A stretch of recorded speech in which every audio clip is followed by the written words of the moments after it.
Welcome to episode 154 of the Daniel Yoris podcast with today's guest, Ronnie Duppert. Let's go. Welcome back to the podcast, everybody. Joined here today by my man, Ronnie Duppert. Ron, thanks for being here, buddy. I know that it's been, scheduling is tough for you with a full load of training clients in person, so making the time and carving the time out to do this is not lost on me, so thank you very much for being here. It's great to see you, buddy. I appreciate you having me, man. Thank you. How's it going up there in Canada? Just for everyone, yeah, it's actually, so where I live is actually like not that cold. And I know that you moved a little further south, like somewhat recently to get escape from the cold, but like the past couple winters up here in Toronto haven't been that bad. And it's already happening. So I'm just going to put it out there for people who are listening and for Ron, for you as well. We're dealing with a little bit of a lag time here. Something's going on with the recording software. We can't seem to figure it out. So we're going to try and fight through this and just not be too far away. But if it seems like we're interrupting each other or like there's a delay in our reactions or whatever, we're going to do the best we can to get through this. But yeah, man, how are things for you? How's weather and whatnot, all that stuff? You got warm weather right now, or what's it like?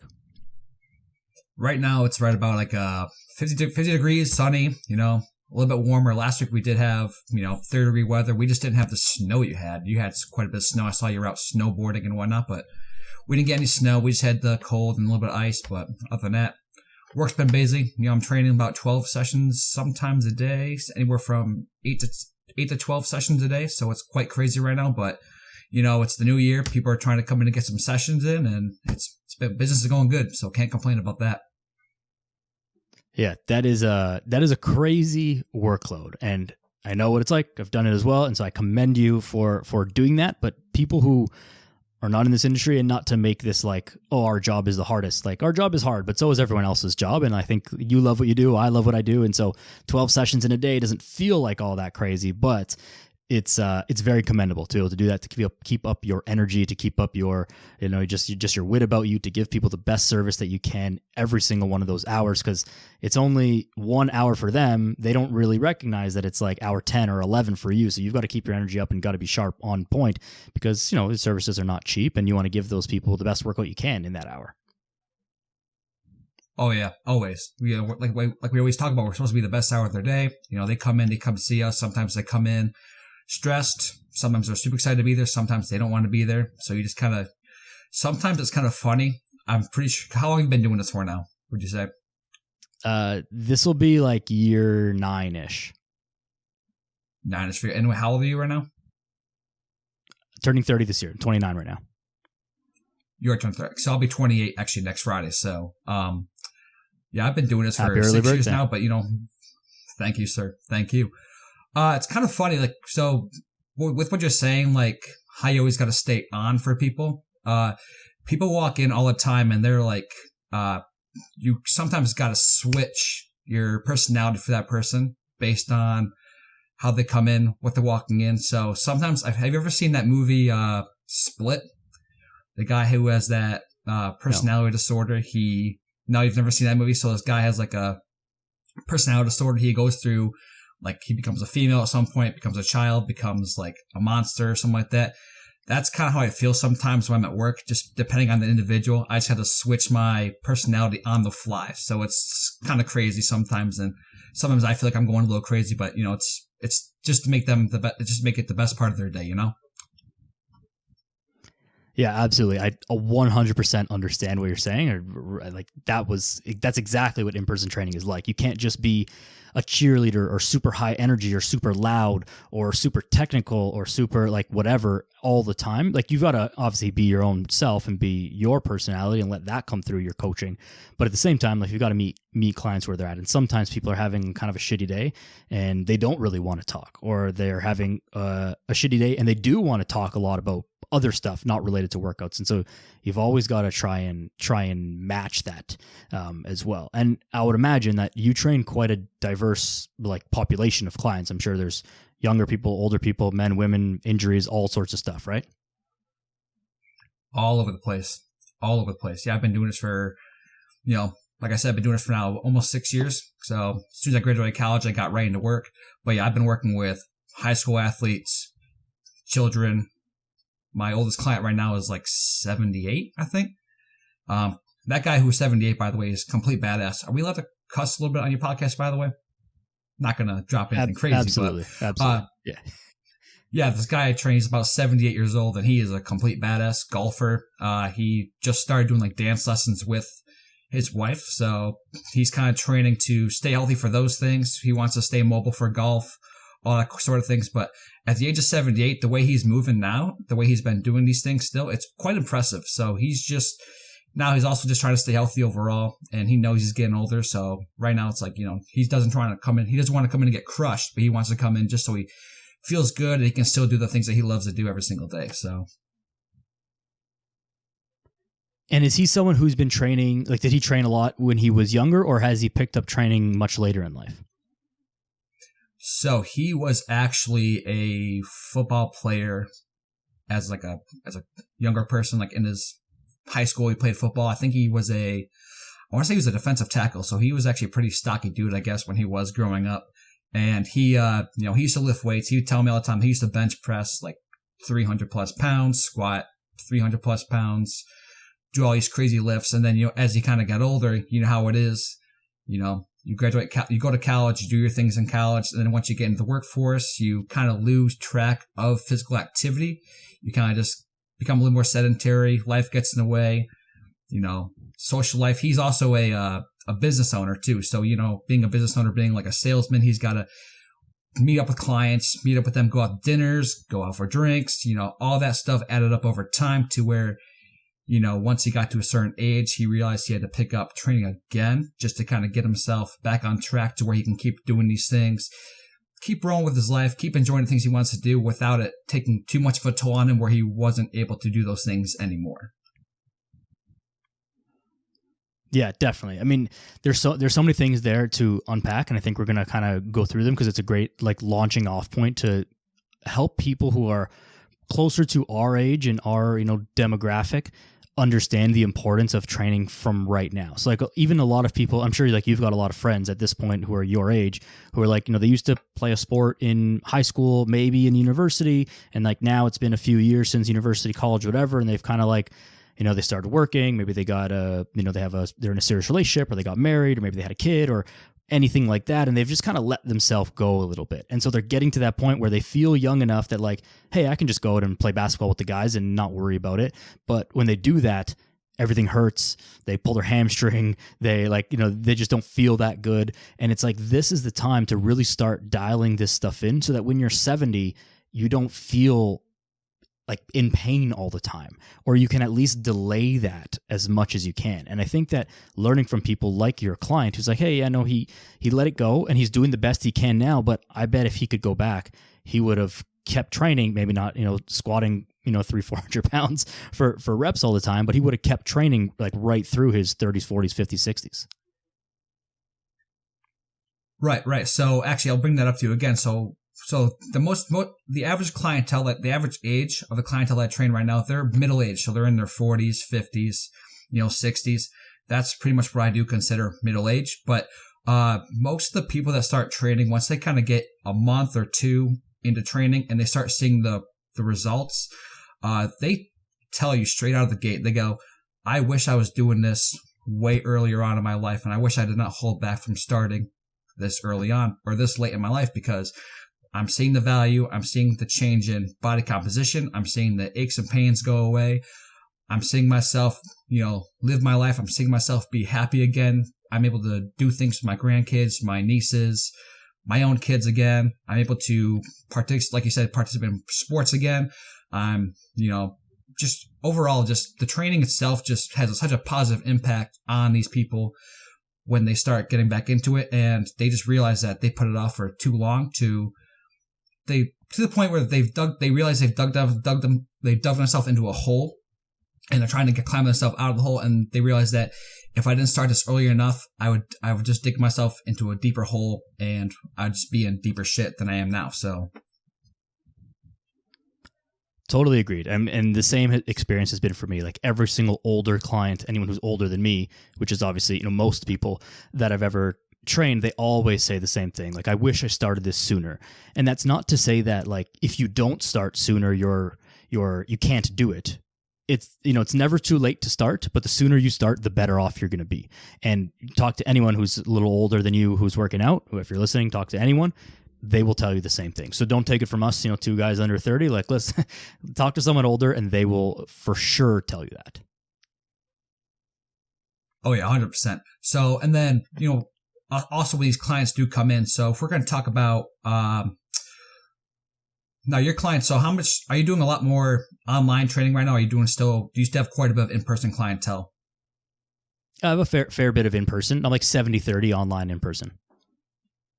Gotcha. So I'm 100% in person. So, and it's, one of the things that is funny is that a lot of the clients we do get are people that come from these, group training classes, such as things like, Burn Body Bootcamp, Orange Theory, Pure Bar, Cycle Bar, all these like classes. And they come in and, they come into people like us who are, developing programs for individuals. So we do the personalized programs for these people, and they come to see us because they do these group trainings. They think these workouts are like high intensity. They're going to get the results from, just getting their ass kicked all the time, but their workouts aren't really tailored to them and their goals. So they're just not getting the results that they're after personally.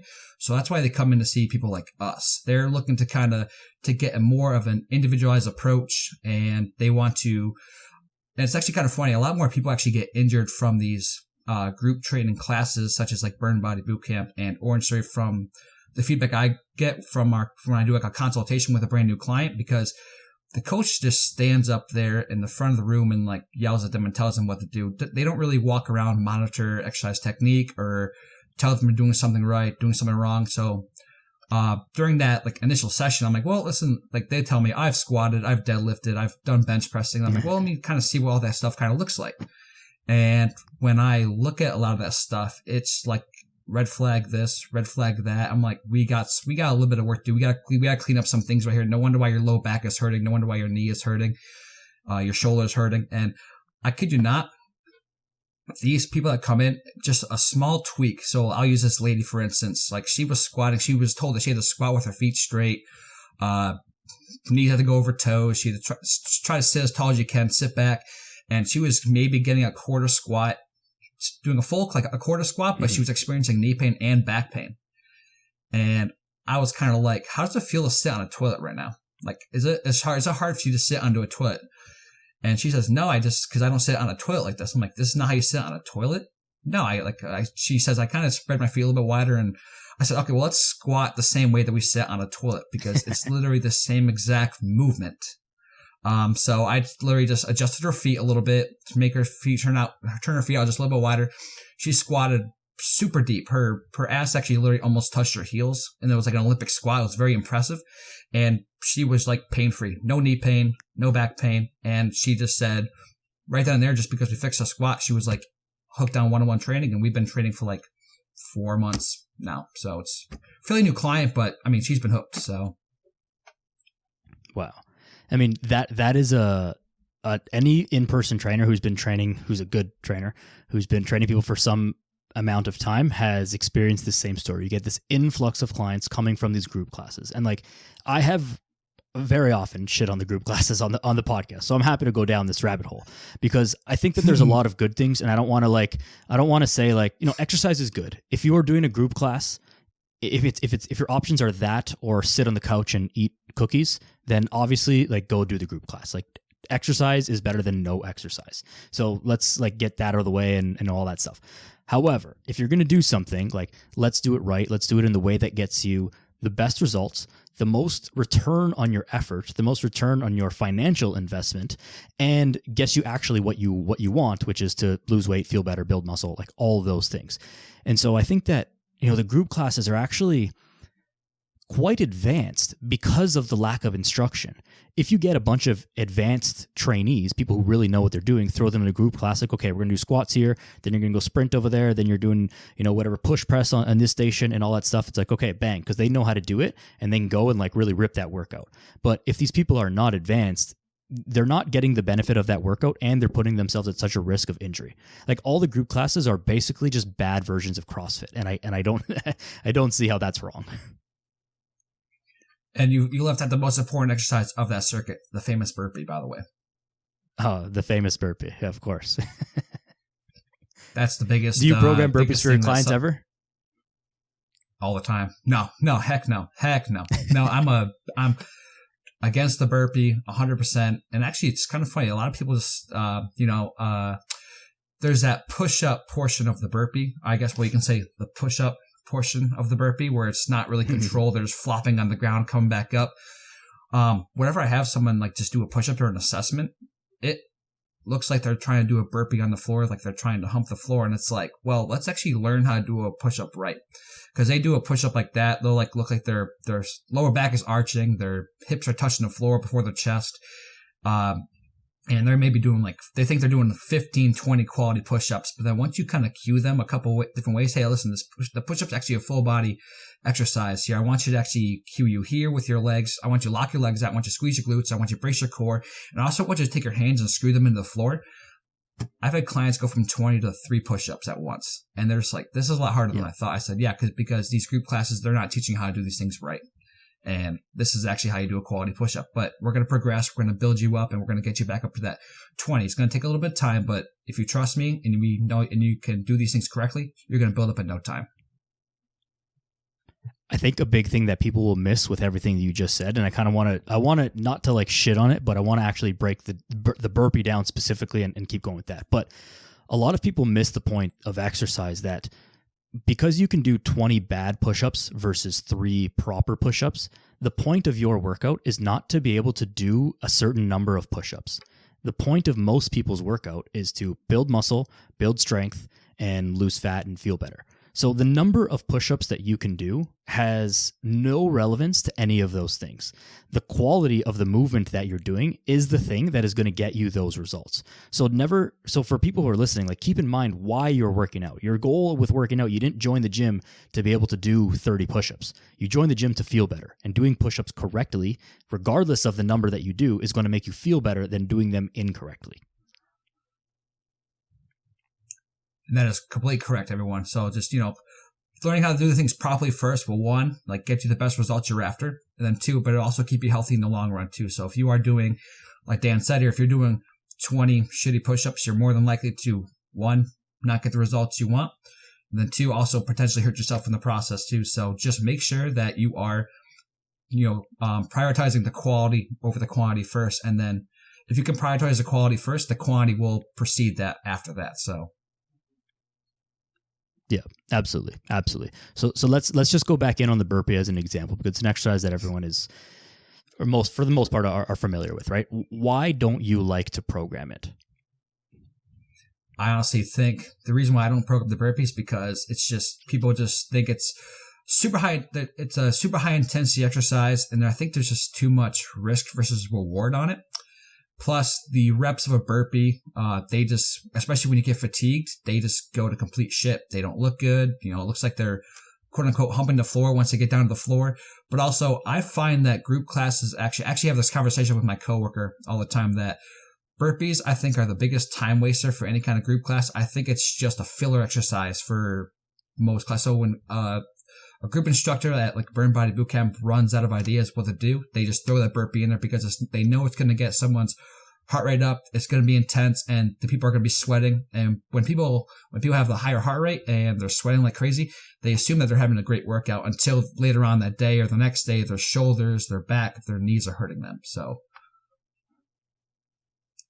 I think you summed that it's kind of funny. I think perfectly. But ideally, actually, it's kind of funny. A proper burpee, I mean, if you do it right, it's actually really not that bad of an exercise, especially if you actually do it more of in a slow-mo fashion. So if you actually, focused on slowly crawling down to the floor, doing a good push-up, pushing yourself up and off the floor real quick, stepping yourself back up, and then actually just doing a little quick jump, your heart rate will still go up. It's not going to be as intense, but if you do it that way, there's a lot more reward doing it that way versus doing it the other way. But actually, instead of the burpee, I actually prefer if someone's a little bit more advanced, like the burpee. Would you consider the burpee to be a advanced exercise? Yeah, absolutely. So from more of like a movement and more of like a safer exercise standpoint, even though it's a little bit more complex down the line, I'm actually a huge fan of Turkish get-ups. I'm not. I know a lot of people don't. I like it. It's not one that I've used a ton, but I think because it's slower by nature, and you are forced to kind of organize your body and movement and stay more stable, it lends itself to being done with better quality on average, much more than a burpee is done. Oh yeah, and especially when you so Turkish get up, it's a very complex exercise. There's actually like 7 steps to the exercise itself. So if you can break it down, there's a total of 7 things to master before actually doing the full Turkish get up itself. But it's a much slower exercise, and if you do it like between, you can do it in a warm up. It's definitely a good warm up exercise if you do master it, because it does get the heart rate up a little bit. But you're also taking your body through like full range of motion of everything. You're doing lots of hip mobility, some shoulder stability work, and you're also getting your core to work too with, especially if you're holding a kettlebell overhead when you're doing it or just a dumbbell, you are getting a lot of core work in that as well. So it actually is a great warm-up exercise if you do know how to do it properly. I think that's a real key there, is that it's a phenomenal warm-up exercise, and unless you specifically like want to get better at Turkish get-ups, it shouldn't really be like part of your main work. But like what I believe is one of the biggest drawbacks of an exercise like a Turkish get-up, or more specifically like a burpee, is often what most people deem to be one of the biggest benefits, is that like it's a quote-unquote full body exercise. It does everything that you need to do, and it's like by doing that, it also accomplishes nothing really well. It just does a lot of stuff kind of poorly and doesn't really do anything that well. Versus at least in the Turkish get-up, you've got to slow down. You break it into the 7 segments of the movement. You've got to brace. You've got to rotate. You've got to press. You got to stand. Like you got to do a bunch of different things, and each of those steps is an individual portion. Versus the burpee is just like how fast can you flop up and down on the floor and get it done. And like, yeah, it gets your heart rate up, cool, but is that really getting you an effective workout? Like probably not. Versus at least Turkish get-up is building some strength and some stability and more body awareness, which is a really important step for a lot of people. Oh yeah, 100%. And it's actually, the Turkish get-up is actually a pain to teach. It really is. But yeah, I was actually fortunate enough to have one of my clients recently say, "I want to learn a Turkish get-up." And I'm like, "Are you kidding me? You really want me to teach you the Turkish get-up?" Because he was a guy that was so he came in. He has stenosis, right? I think that's, yes. And he was like terrified to come in and lift at first. Like he was didn't want to like lift heavy weights, just wanted to kind of get himself going. He came for his initial session. He told me how he wanted to run the sessions. So he was like in control first, and I was just like, sure, we'll let you roll with it. And once I kind of progressed him over to like the first time, like in like 3 months, the first 3 months we were training, we progressed kind of quick. I was actually able to get him away from kettlebell deadlifting and RDLs to a trap bar deadlift. And when we got to the trap bar deadlift, he said he didn't want to break 135 pounds, but he wanted to do it for like 20 plus reps. And I had to explain to him saying that's going to cause more harm than good, just because you're going to get so fatigued from doing it. You're loading your spine, you're loading your lower body, and just because you're doing such high reps, you're more likely to get fatigued from actually doing a hard 5 repetitions at a heavier weight. We can actually really focus on bracing, maximizing your full body tension, and then learning to actually lift that weight up properly. So preferably I taught him that lower reps for the trap bar deadlift, maybe breaking the 10 here and there, most likely just 8, not 10, but we came to agreement on that. We learned that, and now he's actually deadlifting well over 300 pounds for like 8 reps, and he's doing it comfortably. No back pain, no nothing. But because we got so comfortable training together, we've been training together now for 2 years straight, or well over 2 years straight now. He came in one day, goes, "I want to learn the Turkish get up," and I was just like, "Dude, really?" So we had to break it down step by step. It took a couple sessions, and I mean, he can do it now. I mean, I think I took a video of him doing it not too long ago. It's just not on my Instagram yet, but he does them absolutely great now. But it took a couple weeks to get him down to it, and just me getting on the floor with him, teaching him how to do it step by step was just, it's a lot. Yeah, it's a tough one, but it's rewarding, and it's almost nice when clients come in and want to get into that more advanced stuff, especially people like that who came in from obviously a very cautious perspective, like, hey, I don't want to do this, I don't want to lift too heavy because of XYZ reasons, right, wrong, or otherwise.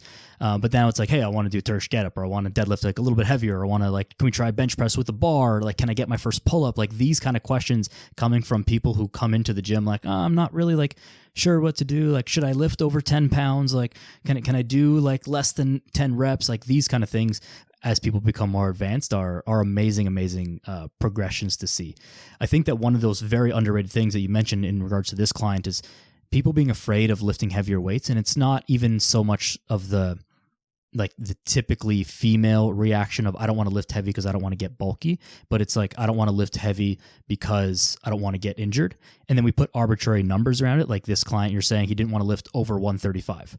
Well, where did he come up with that number? Just because they make plates in 45-pound increments. So that's one plate. But like there's no analysis of like why 135 pounds specifically would be like too much for him. It's just for whatever reason in his head, he convinced himself that 135 pounds was like the limit, not realizing by no fault of his own that more volume is actually more likely to injure him rather than learning to be strong and kind of bearing down and learning to brace and lifting a little bit heavier for lower reps. So I think that that's one of those big things that people learn a lot from having a coach, is these tiny misconceptions that just make no sense. And when it's, and again, no fault of their own, but when it's explained to you in a way that's like, oh yeah, I guess that's right. That does seem quite logical. And then you actually make progress. What do you know?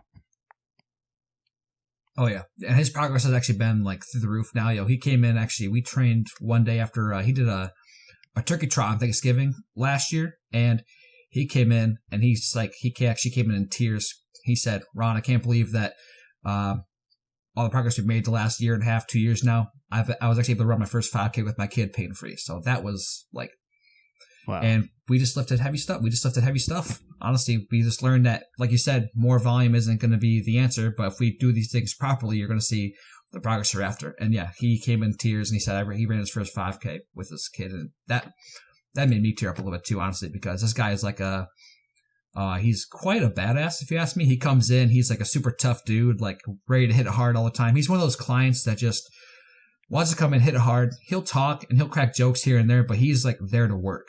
And just the fact that he came in kind of in tears that one day kind of struck me. And I'm like, yep, you know what? I'm happy that we've made this progress, and I'm happy for you, man. That's great. It's great. That's what's rewarding about our career too. This is the thing, again. It's like the little things that matter for us as trainers. It's not like we're trying to train you to become some kind of monster, some kind of beast. No, we are trying to train you for real life actions. Like, so like, for instance, like you want to be able to, run the 5K like my one client did, and now he can do it pain free.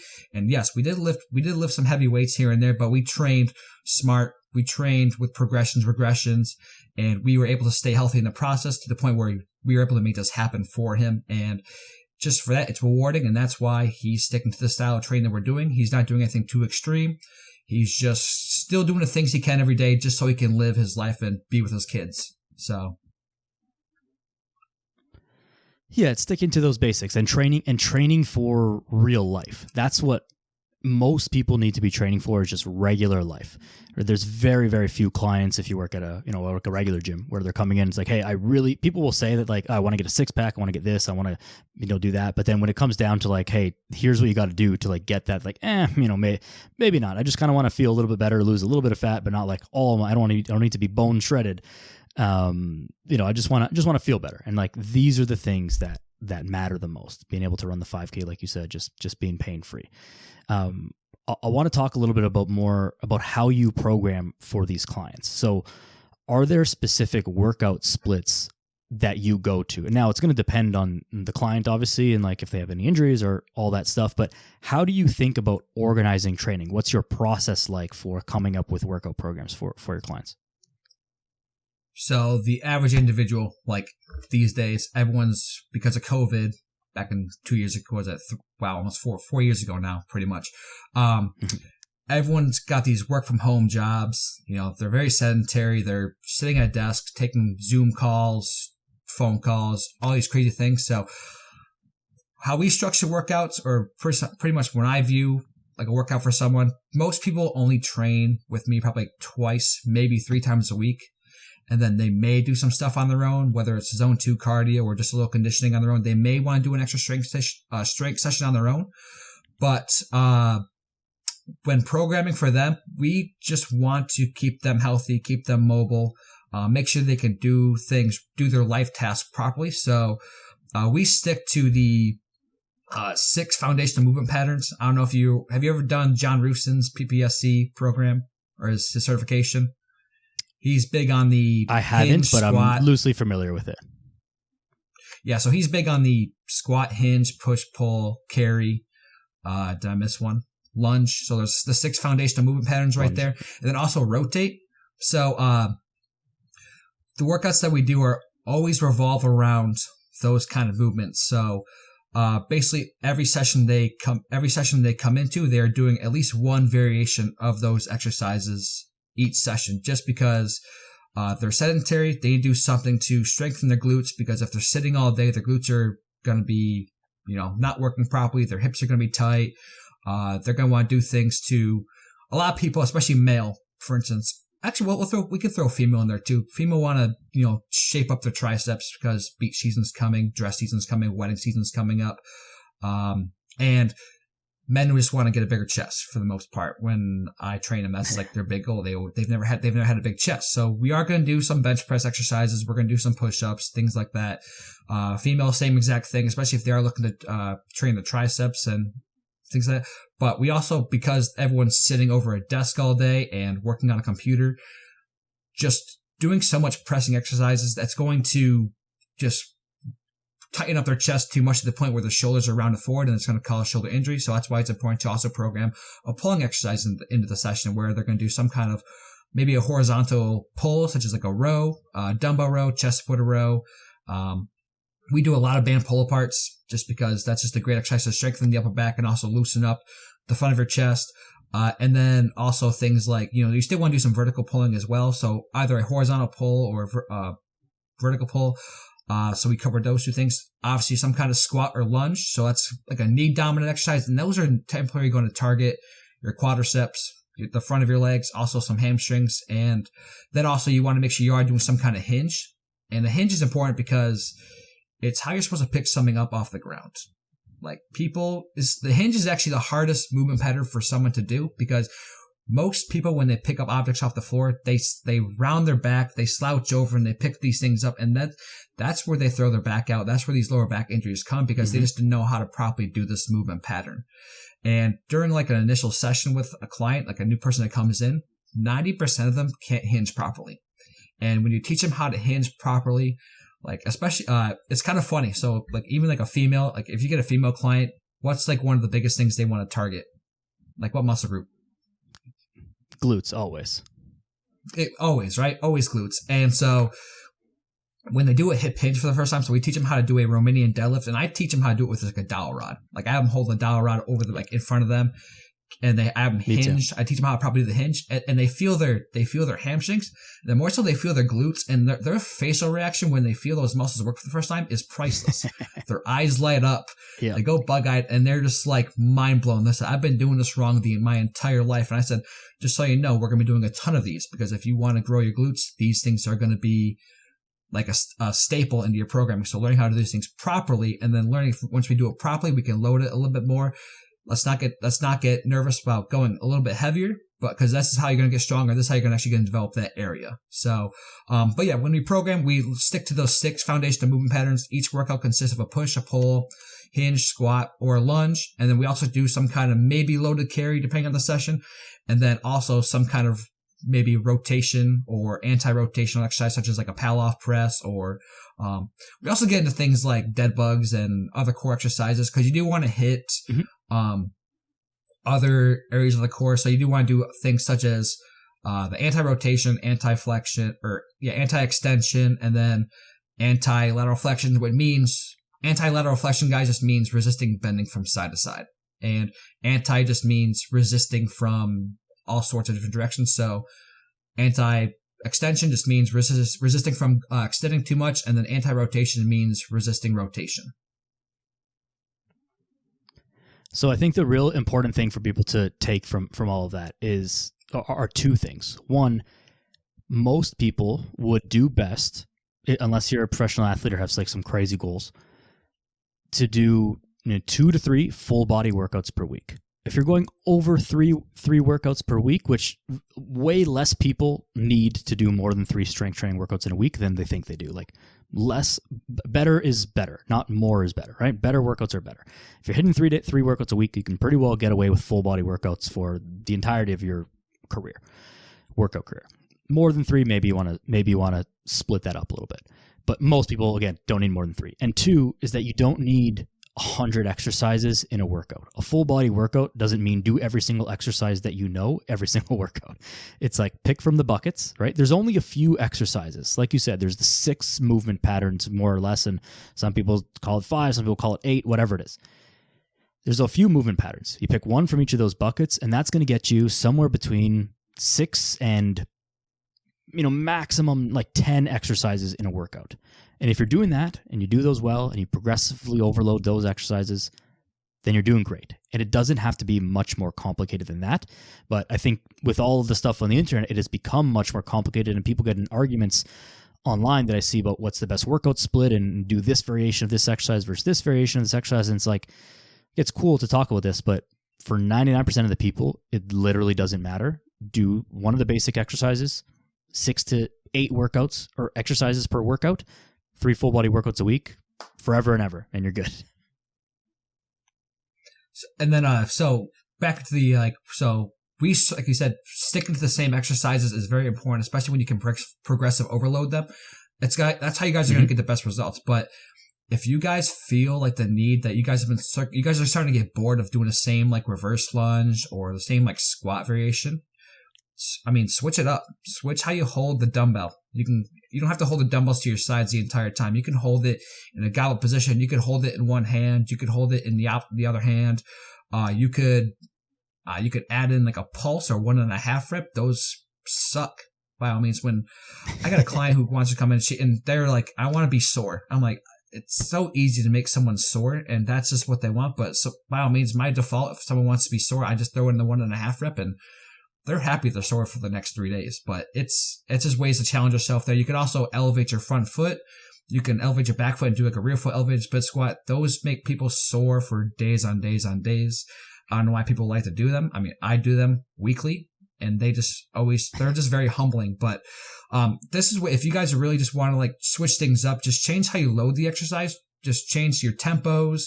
There's other ways, but just stick to the realm of those exercises, because those are the ones that are going to get you the best results. And those are the ones that are going to make you keep you feeling your best and also moving your best, which is the most important thing I think that should come out of a training session. Agreed. And I think, again, this is a thing that is missed by a lot of people, again, by no fault of their own, is understanding what you're actually doing. So you're doing a squat, and the point of that is to get better at squatting. The differences in muscle activation between a goblet squat and a dumbbell front squat and a suitcase squat with the dumbbells beside you, or holding a kettlebell instead of a dumbbell, like these differences are not zero, but they're pretty close to zero. So if you're getting so bored with doing a dumbbell squat, then just hold a different heavy thing in a different way, and it's more or less the same. And even still, like you shouldn't be getting that bored, or should be trying to avoid getting bored, because you should be trying to progress. And I think that when people start to actually track their workouts and concern themselves with, okay, last week I did 20 pounds, this week I want to do 25 pounds. When you concern yourself with that progression, it tends to eliminate a lot of the boredom that tends to come with it. If you're doing the same weight for the same reps and the same exercise for 3 months in a row, yes, that is pretty boring and also not going to get you any results. But if you're actively progressing that exercise and watching yourself getting stronger and leaner and feeling better, then that's where the fun comes in. The fun is not necessarily in doing the thing. The fun is in the results that you get from doing the thing. And to get the results, you've got to progress and make the exercise more intense and make yourself get better. Yeah, so branching off that, what you just said, I think it's actually really important to stick to a routine for like a couple weeks in a row, whether it's like 3, maybe up to 6 weeks at most, and stick with the same. I know it may seem like a long time for everyone, but if you can stick to this like a routine for like 3 to 6 weeks, and just watch yourself progress, you'll be impressed with how strong you could possibly get as long as you are willing to challenge yourself and progressively overload within those 3 to 6 weeks. You'll be shocked at how strong you actually get, how the muscle you'll put on, the lean tissue you'll be adding onto the body. If you're not willing to challenge yourself a little bit more and you kind of stay with the same rep scheme and the same like weight overall, you probably won't see the best results. You probably will get bored, but if you do like write these things down on a notebook, track your progress, and then say, this past week I did 8 reps at this weight. This week I'm going to go for 8 reps at a higher weight, or I'm going to try to beat my reps by 1 or 2. That's progression. That's something you could always aim to do every single week. And that's why it's important to track your progress every single week.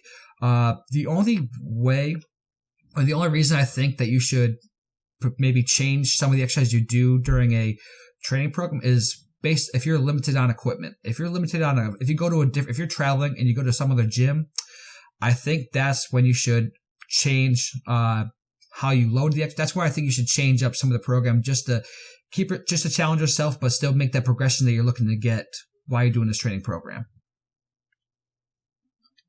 Yeah, I agree. And maybe to clarify myself from before, I don't think that you should be just randomly doing goblet squat, dumbbell front squat, suitcase squat. Like, I don't think you should just be changing that week to week, but understand that they are like kind of the same things. But you're right. The only reason you should be doing that stuff is if you, for whatever reason, you don't have access to the same equipment that you usually have, because otherwise, just keep doing the same thing. And the other reason for that is you can't track your progress if you're not doing the same thing. If you're constantly doing similar but different exercises, well, the weight that you use for a goblet squat is not the weight that you use for a dumbbell front squat. So how can you accurately track whether you've progressed or not? You can't, because they're two different things. Like, you'll use obviously different weights for those exercises. So the importance even of just knowing that you're making progress is that you need to be able to do the same workouts over and over again so that you can compare week on week the same thing rather than comparing different things that are similar but different. Right. And the great thing about the great thing about keeping a logbook too is that, like, a lot of people like focus too much on scale and things like that for results. But if you actually track your logbook and you see you're getting stronger each week, or you're seeing improvement with your training and your exercises, you're making progress. So that's just like a huge non-scale victory to celebrate every single week if you are noticing changes in your programming all the time. So that's just always something to be proud of. And that's always important to do, is just make sure you are tracking with a logbook, because that will hold you accountable and it'll keep you actually motivated to keep progressing as you move forward with the program.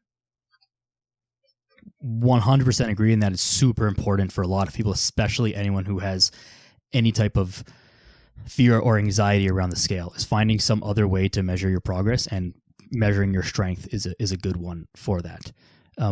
One other thing kind of related to this that I want to talk about before we start to close up here is, based on these principles of these movement patterns, how different does a workout look that you program for yourself, for like a 40-year-old client, or for your 70-year-old client? Do they look vastly different?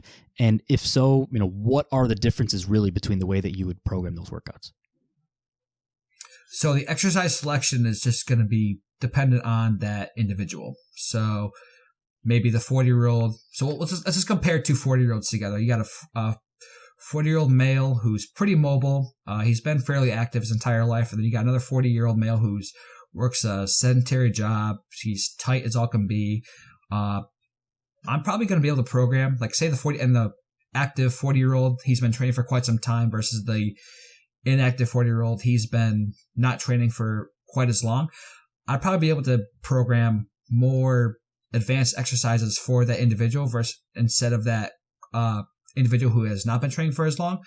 But they're still doing the same movement patterns. They're still going to do the push, the pull, the squat or the lunge and the hinge, but they're going to be doing it. They're going to be doing some other kind of variation that's going to be still getting them the results they want, but they're going to be doing it in a way where it's not going to hurt them or cause any harm to their body or anything like that. So, but usually the programs do look about the same from a exercise, exercise like movement pattern standpoint. But the exercise selection itself, the variation is going to vary based on the individual. So yeah, super important to highlight. Go ahead. Sorry. And then as for myself, when I train, I do more probably of the stupid stuff just because I like to test. Like I did share an Instagram post last Friday saying Friday is my day where I feel my best after doing my other training sessions throughout the week. So this is where I actually push myself a little bit more. I lift a little bit heavier, and I also try new exercises. This is also where I actually am the dummy for my own training sessions to see if there's more risk versus reward for this exercise for an individual. I'm not doing anything crazy like burpees though. If I don't do them, if I don't do a certain exercise, my clients are not going to do that exercise. That's just my rule of thumb. I'm not going to make them do anything out of the ordinary just because I think it looks cool. No, I'm going to test the exercise myself, see if it's worth it, and then use it as a progression later on as someone, if I feel like someone is ready to do it, I can program it into their training program later on. But yeah, my totally. training right now. Go ahead. This lag is killing us. I'm just sorry about that, guys. I was going to say my training though is relatively the same as theirs. I still do the same like workouts every single week. The push to pull, lunge or squat, and then a hinge. That's usually my workout, and I usually get through it in about 45 minutes. That's really all I need, and then I'm back to work after that. So.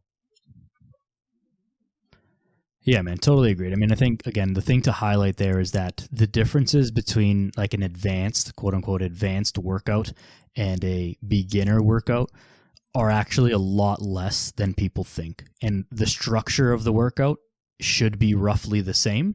There may be some differences in exercise selection. There will certainly be a difference in intensity. You might lift heavier, you might like push a little bit harder, those kind of things. But the overall structure of the workout, if you look at it on paper, it's going to be mostly the same, and as it should be. The other side of that is like there definitely has to be an element for trainers of this kind of like, fuck around and find out. You see someone doing a new variation of something. It's like, oh, okay, that seems like it could be good, or it could be completely stupid. Let me go try it. Let me test it on myself.